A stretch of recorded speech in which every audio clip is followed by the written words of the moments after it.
NSSന്റെ 111ാം സ്ഥാപക ദിനം ആചരിച്ചു. കോതമംഗലത്ത് യൂണിയൻ ആസ്ഥാനത്ത് പതാക ഉയർത്തലും സമ്മേളനവും ഉണ്ടായിരുന്നു. കോതമംഗലം താലൂക്ക് NSS യൂണിയനിൽ പ്രസിഡന്റ് PK രാജേന്ദ്രനാഥൻ നായർ പതാക ഉയർത്തി.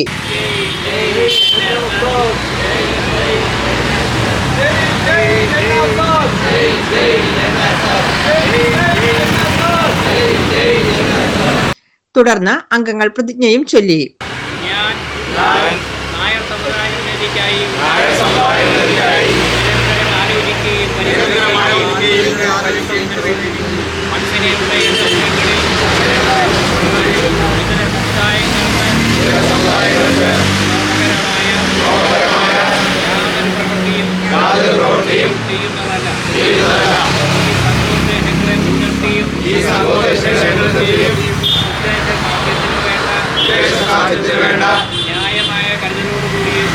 Union secretary C. Gopikrishnan, Anil Njalumadam, PP Sajeev, KP Narendranathan Nair, Vatsala Sasidharan, Viji Chandrasekharan, Laiju Panicker തുടങ്ങിയവർ പങ്കെടുത്തു. GTV news Kothamangalam.